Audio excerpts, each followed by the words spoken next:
Welcome to the Deep Dive. Today we're journeying into the heart of London, a city that, well, it almost defies easy definition, doesn't it? It really did. It's a place that has not only stood for over 2 millennia, but has constantly reinvented itself. It holds on to every thread of its astonishing past while embracing this relentless modernity, truly a global heart that never stops beating. Our deep dive today is into a brief history of London, a really detailed account crafted by Associate Professor Dr. Fisava Chayapolfat Siravadhana Oravachara. Get ready, because your understanding of this iconic city is, I think, about to be completely transformed. Yeah, our mission really is to unpack the layers of London's incredible past. We want to trace its story from the very earliest human traces right up to its current status as a global powerhouse. We'll reveal the pivotal moments and the powerful forces that have shaped this unique metropolis. What's particularly fascinating, I find, is how London largely grew organically over time, almost without a grand master plan. Right. Kind of messy, in a way. Exactly. And because of that, you can still see remnants of bygone eras existing side by side today, creating this incredibly rich, almost chaotic tapestry. That's a powerful point about organic growth. We're not just providing a chronological rundown here, are we? No, not at all. This is a journey to truly understand how a city, home to this diverse population speaking over 300 languages, Incredible number. with 8.1 million people and the majestic River Thames at its heart, became one of the most loved and, well, largest cities in Western Europe. We'll even explore the distinction between the ancient city of London, that historic, compact core. The square mile. Yeah, exactly. And the sprawling Greater London jurisdiction, seeing how the city has repeatedly reinvented itself in both form and function. London's ancient roots, from prehistoric traces to Roman might. So let's cast our minds back, way back, to London's truly ancient past. We have evidence of human presence dating back an incredible 500,000 years. 500,000 years. Wow.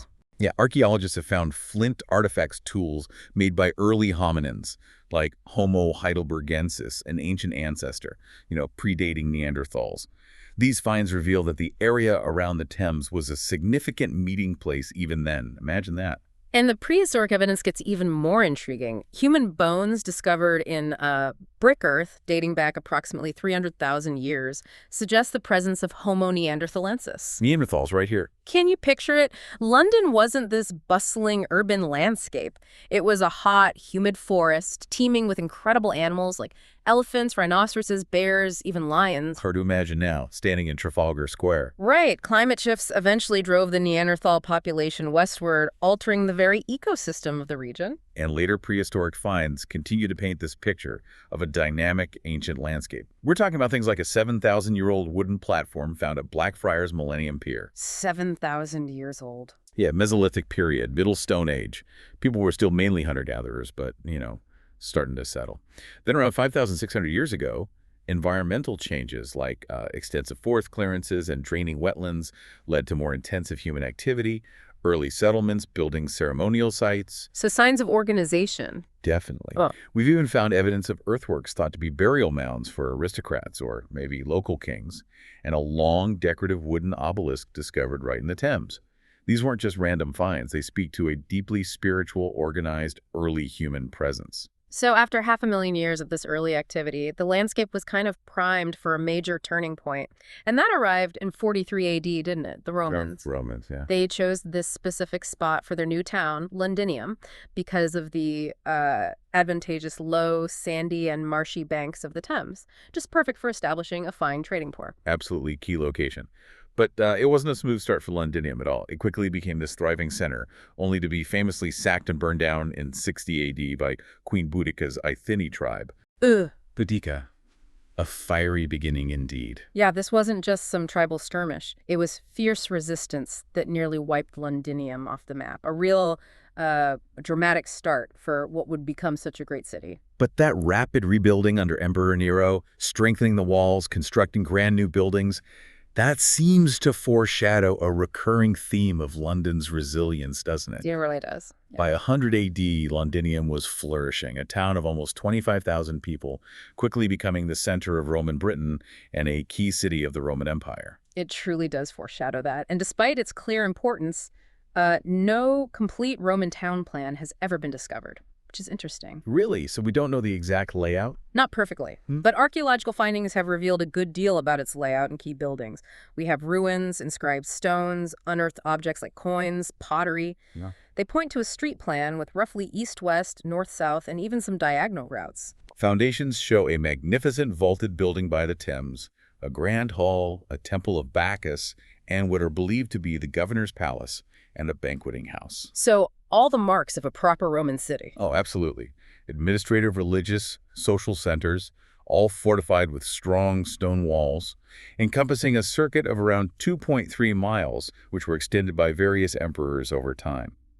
And for a truly surprising and actually rather bizarre fact about Roman London, there is this account of a Roman general apparently flattered by conquering the only city that lay without the bounds of the Roman Empire, Ah, who ordered an amphitheater to be filled with exotic beasts from Africa.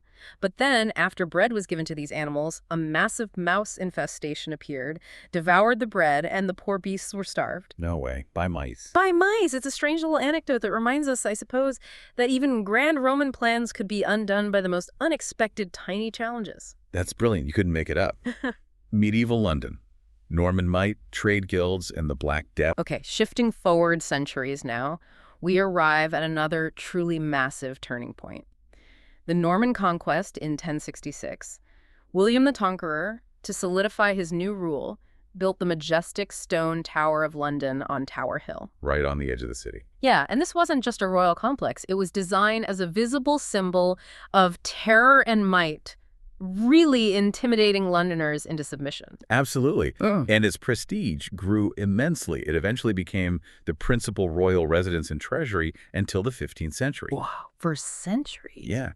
And this era also marked the beginning of a written culture in England, and perhaps less favorably for the natives, the imposition of the French language on the higher echelons of society. Right, Norman French. Which profoundly influenced the development of English, blending languages in ways that, are still evident today. While Londoners initially resisted the new Norman order, their eventual loyalty was rewarded with massive building works. This led to unprecedented growth for the city, expanding beyond its traditional walls. And a key moment for London's emerging importance came in 1100, when Henry II came after the conquest, was crowned not in the traditional Winchester, but right here in London. Ah, that is significant. A major shift in England's political center of gravity, really. And the River Thames, of course, was absolutely central to this growth. You can't overstate its importance. Second only to the Seine in Europe's waterway capacity at the time. Really? That high up? Oh yeah, it played a monumental role in cementing London as England's most important city, successfully rivaling even York up north. It became this irresistible magnet for people seeking prosperity, a constant flow of food, animals, wool, cloth moving in and out, a proper economic hub. This thriving trade must have needed a lot of organization, though. So how did this booming commerce structure itself? Good question. Well, the mid-13th century saw French tradesmen's societies transform into incredibly powerful city companies, or the Great 12. The livery companies. Exactly. These were far more than just guilds. They were formidable economic and political forces. They oversaw trade, set standards for education, even handled court litigation. Wow. They owned significant amounts of land within the city and were easily recognizable by their distinctive livery gowns worn during parades. They truly shaped London's social and political landscape, almost like mini-governments for specific industries. Powerful stuff.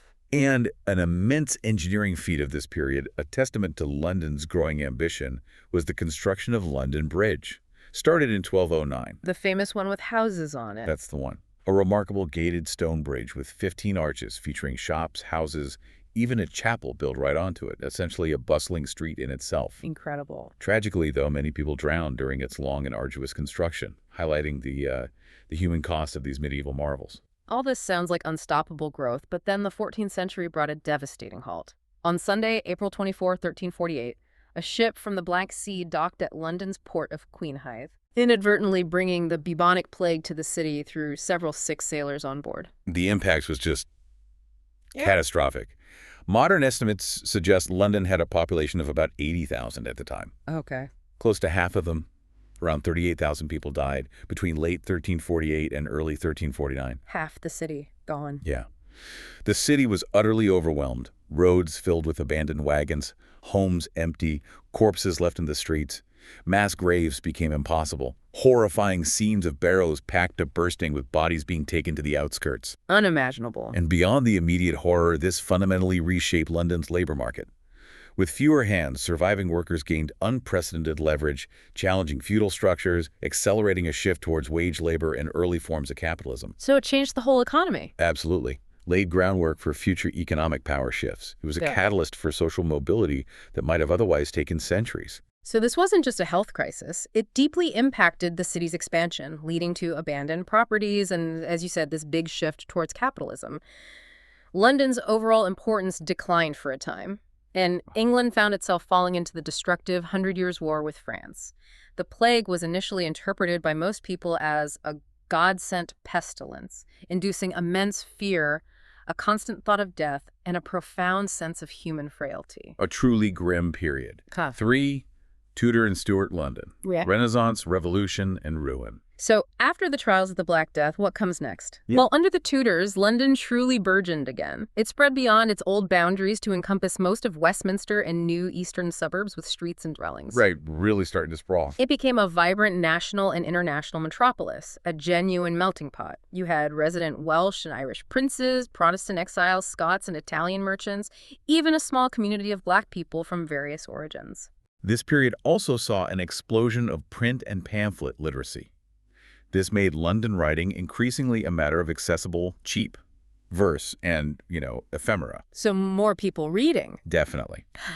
This proliferation of printed materials, combined with a surge in civic pride expressed through remarkably new epic verse, meant London's topography was even illustrated in new, detailed maps. Ah, the early maps. Yeah, and these weren't just navigational tools. They were affirmations of London's growing identity and importance. And the literary flourishing continued.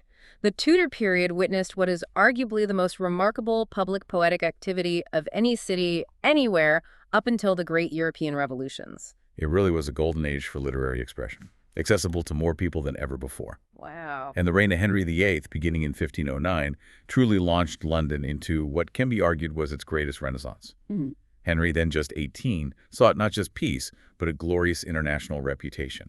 He embraced folly and theater in his court to a degree never before witnessed. So a bit more lively than previous courts. Oh, definitely. Made his court an invigorating place, a stark contrast to the more sober ceremonies of the past. New architectural and artistic styles emerged, like St. James's Palace, although the Gothic style still persisted in places like St. Paul's Cathedral and King's College Chapel for some years after. And this theatrical spirit had a profound impact on entertainment, didn't it?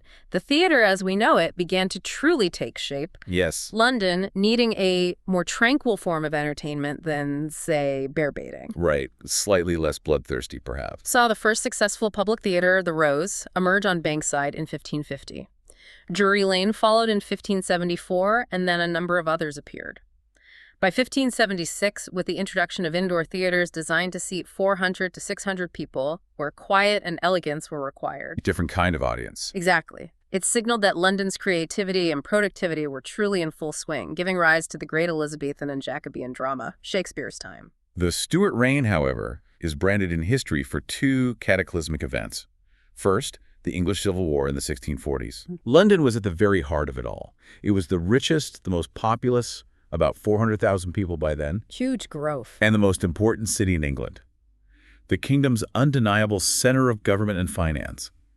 Its fate was inextricably linked to the nation's. And despite its immense wealth, discontent grew so rapidly among merchants. Why was that?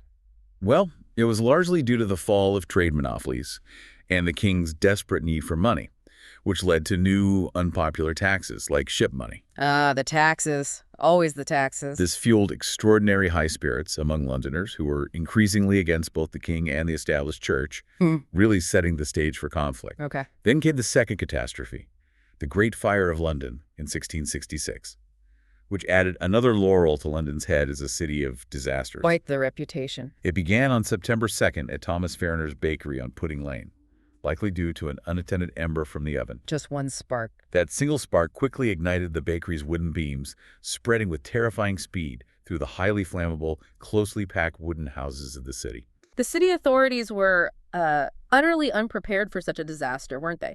Mayor Sir Thomas Bloodworth infamously hesitated on crucial demolition orders. Yes, pulling down houses to create fire breaks. Right, like raising Fishmonger's Hall. He feared controversy or thought it too The excessive. fatal hesitation. The strong wind relentlessly fanned the flames, consuming London Bridge itself, leading to widespread looting and destruction as the fire just raged on. But this widespread devastation, however, spurred a generation of frantic redevelopment. Most of the houses and schools you could see by 1680 were newly constructed. So a silver lining in a way. Paradoxically, yes. It included London within the gilded ring of bricks and stones because new building codes restricted the use of wood. Brick became the preferred and safer material. Ah, so that's when London starts to look more like, well, brick London. Exactly.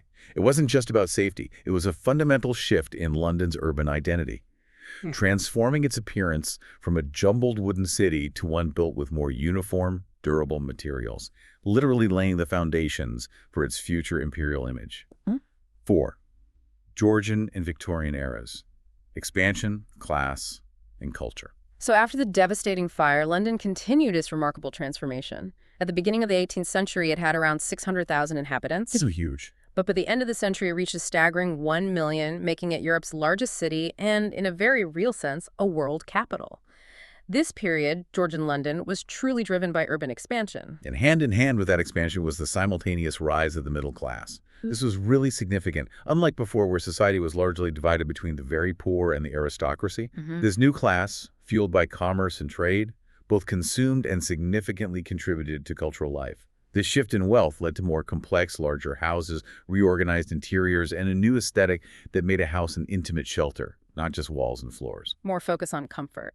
Exactly. A new emphasis on domesticity and personal comfort. And new urban planning followed this new wealth, clearing older, mixed architectural styles. Grand squares like Grosvenor Square and Bloomsbury Square emerged. This classic London square. Designed with houses set back from streets, allowing for privacy and direct views of the parks. A deliberate move to create more genteel, ordered urban spaces. And this expanding bourgeoisie directly fueled a vibrant cultural life. Think of Samuel Johnson's widely respected lectures on the English language, Dr. Johnson. reflecting a growing science-oriented readership. By the 1770s, a true cultured public formed, accompanied by a proliferation of newspapers, theaters, music halls, operas, concerts. A real explosion of culture. Yeah, this signals the true arrival of a new age, complete with new literary styles and genres, reflecting the tastes and interests of this newly influential class. And this upward trajectory just continued into the Victorian era, didn't it? London became the world's first city with over 1 million people. A huge milestone. This unprecedented growth was largely driven by the Industrial Revolution, which triggered a massive rural-to-urban migration and an unparalleled influx of people from all social classes into the city. And this influx meant really stark contrasts across the city. For the rich, desirable areas like Mayfair and Belgravia were, well, the only option. Right. But for the poor, crowded tenements on the east side awaited, often in dire conditions. Yet despite these disparities, London's economy flourished with unmatched shopping facilities that catered to everyone from elite shopping precincts like St. James for the wealthy to more affordable stores on Weston Street for the lower classes. Something for everyone, in theory. But this boom had a significant dark side.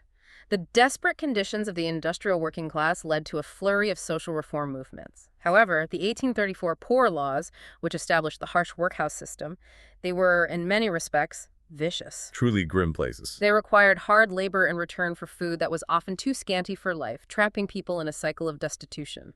And this prompted strong reactions from contemporary figures. Charles Dickens, the great novelist, famously scorned the new poor law in his work. Oliver Twist asking for more. Exactly. Which infuriated a group of writers who deeply identified with the nouvelle pauvre, the newly poor, often middle-class individuals who'd fallen on hard times. It was a fascinating time of contradictions in cultural reception, too. How so? Well, popular novelists like Dickens were widely read by the general public, but sometimes regarded with contempt in elite literary circles, while painters like Burne-Jones were despised by some for being too literary. Can't win. Shows a fascinating tension between popular appeal and academic snobbery, I suppose. Yet, cultural flourishing was undeniable. The establishment of the National Gallery, the British Museum, the iconic Crystal Palace exhibition in 1851, A huge moment. celebrating scientific advances and cementing London's place as a global leader. Mass entertainment thrived, with music halls catering to the lower orders with their lively, often unrefined fare, while the West End catered to the upper classes with its respectable theaters. A very layered cultural scene. The 20th century London, wars, Reconstruction, and modern identity. So, as the 20th century began, London was really poised as the world's greatest city, wasn't it? An unrivaled powerhouse. Seemed that way, yeah. But this preeminence dramatically changed in, well, a single generation, really. Significant competition emerged from the United States. The balance started shifting, and that shift was compounded by the severe impact of World War II. London suffered heavy losses of life, and property damage was estimated at a staggering $38 million back then. Huge sums. The Blitz in December 1940 unleashed intense German aerial bombardment, 15,000 civilians killed, up to 80% of the city's fabric destroyed, including 5,500 buildings.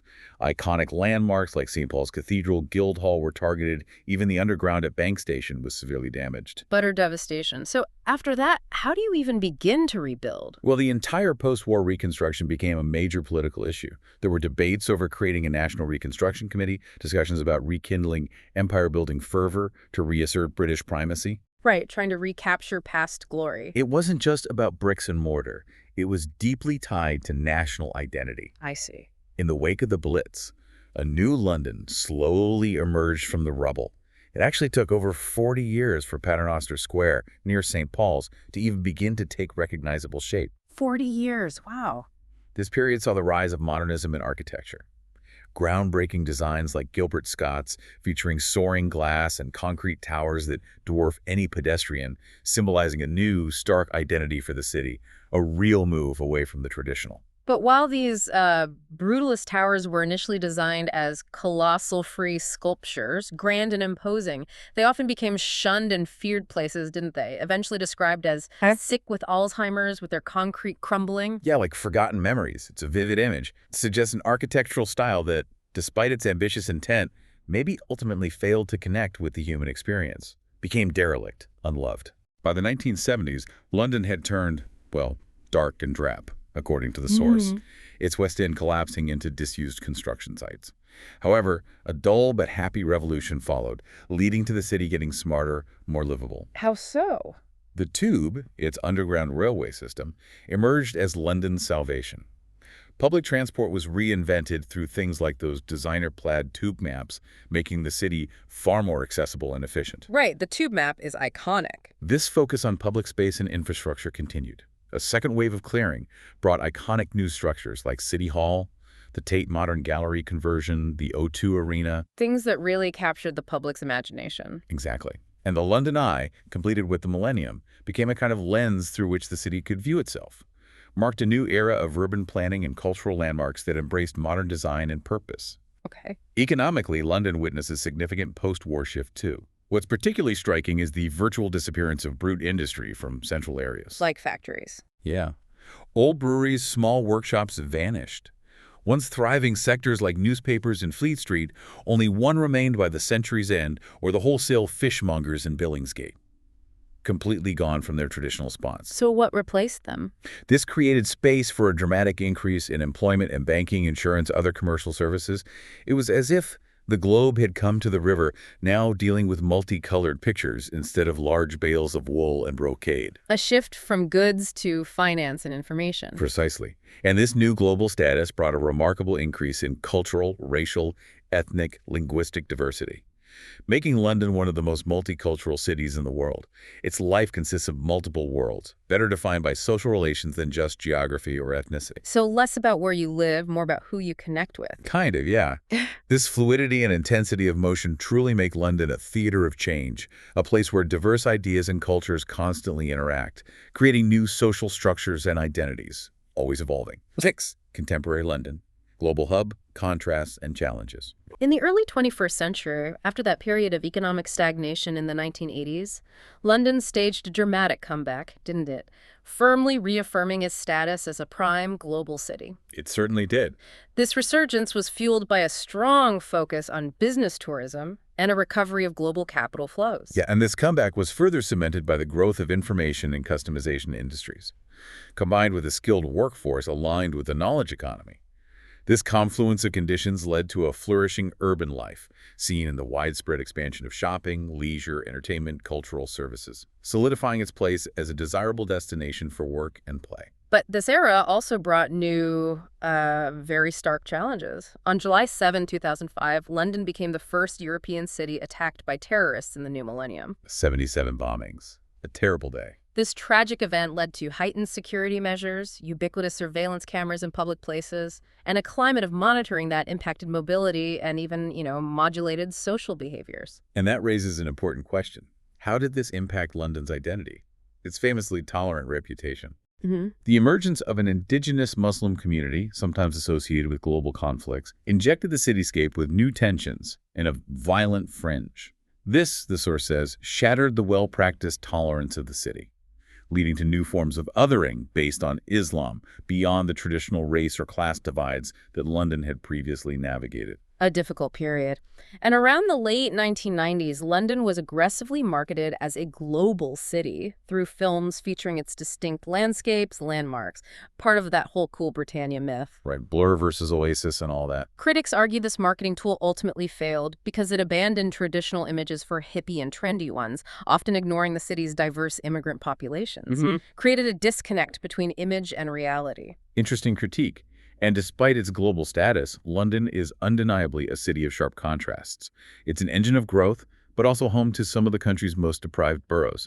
Over 600,000 people waiting for social housing. 600,000. What's particularly astounding here is that rising land values have resulted in around 450,000 homes being lost, creating an astounding housing crisis where demand just far outstrips supply. Makes living in London increasingly unaffordable for many. So, what are the solutions for such a deep-seated crisis? It feels overwhelming. Well, the source suggests tackling the development industry directly, focusing on all types of housing tenure, examining alternative models like off-site modular construction. Like prefab homes? Sort of, yeah, more advanced versions. And even considering legal options for land use. There's an ambitious emergency program mentioned, aiming for 250,000 homes in just 10 years. Shows the urgency. A huge target. London also faces critical environmental issues. Despite the Clean Air Act back in the 50s, nearly 9,500 Londoners died in 2016 due to air pollution, primarily from the city's reliance on diesel vehicles. 9,500 deaths. Yeah. That's shocking. It is. The Ultra-Low Emission Zone, or ULEZ, has been a controversial solution. It charges older, more polluting vehicles to enter central London. Right. Sparked big protests. Exactly. Widespread criticism and protests from some residents and businesses, despite its documented success in reducing polluting vehicles and improving air quality for everyone. A real political hot potato. And looking ahead, climate change and extreme weather, like recent storms causing train disruptions, widespread flooding. These are growing threats, aren't they? Absolutely. Solutions being explored include green roofs, larger water retention basins, permeable paving areas along the river. There's even a proposal for a river park on both sides of the Thames to restore biodiversity and create public spaces. Shows London's continuous adaptation, trying to build resilience in the face of new environmental challenges. 7. Landmarks, heritage, and London's future outlook. London truly boasts this vast landscape of iconic landmarks, each with such a rich story. The Tower of London, for example, built by William the Conqueror starting in 1066. Like where we started almost. Served not just as a palace and fortress, but also famously as a prison, imprisoning figures like Queen Elizabeth I, Anne Boleyn, and a treasury. It's now a UNESCO World Heritage Site, an enormous tourist draw. Millions visit annually, connecting directly to centuries of royal and political drama. And then there's Big Ben, officially known as the Great Bell of the Great Clock of Westminster, built in 1858. It's been chiming every 15 minutes for, 161 years now. Stands as London's largest clock tower. Such a constant sound. Yeah, a truly constant, reassuring presence in the city's soundscape, a familiar symbol to Londoners and the world alike. London is also a global leader in museums and galleries, over 175 institutions, many offering free access, which is amazing. It really is. The British Museum, opened way back in 1759, pioneered the public museum model we know today. housing remarkable collections like ancient Mesopotamian clay tablets that trace political history. The Museum of London itself, opened in 1980, houses over 2 million artifacts covering the city from prehistory right up to the modern day, allows for that tangible connection to the past we've been discussing. And many monuments across London commemorate tragic events while also celebrating triumph. A prime example is the Monument to the Great Fire of London, standing 202 feet high. Just near where the fire started. Exactly. It miraculously survived the Blitz and commemorates the 1666 fire, a testament to the city's ability to rebuild. Similarly, Nelson's Column in Trafalgar Square honors Admiral Horatio Nelson, a national hero for his decisive victory at Trafalgar. These structures serve as powerful reminders of London's journey through adversity and its celebration of resilience. Urban planning initiatives continue to shape London's future, too. Oh. Think about the post-World War II reconstruction of Paternoster Square, which brought that modern square to the city after the immense destruction from the Blitz. Right, a deliberate effort to create new, functional, aesthetically pleasing public spaces out of the devastation. Technological innovations have always played a vital role in shaping London's character as well. The Great Exhibition in Crystal Palace in Hyde Park, for example, back in 1851. The First World's Fair, really. Yeah. Celebrated scientific advances from around the world, showcased wondrous inventions like steam-driven pianos, early refuse incinerators. It was a massive spectacle that celebrated human ingenuity and London's role at the forefront of global progress. And London was certainly at the forefront of the telephone's introduction in 1876. Its use skyrocketed from just 2,310 telephones in 1883 to over 7 million by the end of the 20th century. Incredible growth. Dramatically transformed daily life and social interactions across the city, make communication faster, more accessible than ever before. London's irresistible allure as a global city continually captivates attention, doesn't it? Attracting diverse interests and a veritable diaspora of visitors to its myriad events, museums, parks. New developments continue to define its landscape, from the relocation of the Court of Justice to the South Bank to the completion of the London Eye, all contributing to its ever-evolving identity. But does this current exuberance simply mean London is, as the source puts it, yet another bubble doomed to burst? That's the million-pound question, isn't it? Urban planning initiatives have sometimes led to hard edges, like gated communities and various metropolitan barriers, creating divisions. And technology continues to bring dramatic gains or losses to this global city, constantly reshaping its fabric. In essence, London is described as a chaotic assemblage, where immense wealth coexists with profound poverty, where splendor bedrabbles obscenity and gentility rubs shoulders with filth and dirt. Wow, vivid description. It's a city that profoundly juxtaposes extremes of extravagance and its farthest antithesis, poverty, all within a stone's throw of each other. It's a city of constant, fascinating contradictions. That seems to be its nature. We've journeyed through London's extraordinary history, haven't we? From the earliest flint tools used by hominins to the soaring glass towers that define its modern skyline. What truly defines this city, it seems, is its incredible resilience, its boundless capacity for continuous transformation, and that paradoxical blend of ancient heritage and cutting-edge modernity. This deep dive really shows us that London is a city that has always defied easy definition. It's constantly rebuilding, adapting, embracing new identities, while somehow retaining its truly unique character. It's a place where every layer tells a story of survival, innovation, and an unwavering spirit. Reminds us that cities are living, breathing entities shaped by both grand designs and, well, chaotic forces. So as you reflect on London's epic journey through time, from its prehistoric origins to its status as a global powerhouse, grappling with these huge modern challenges like housing and climate change, what does this extraordinary story tell you about the future of other global cities? Or maybe even your own hometown? And how might understanding London's recurring themes of adaptation and reinvention help us navigate the complexities of our own rapidly changing world?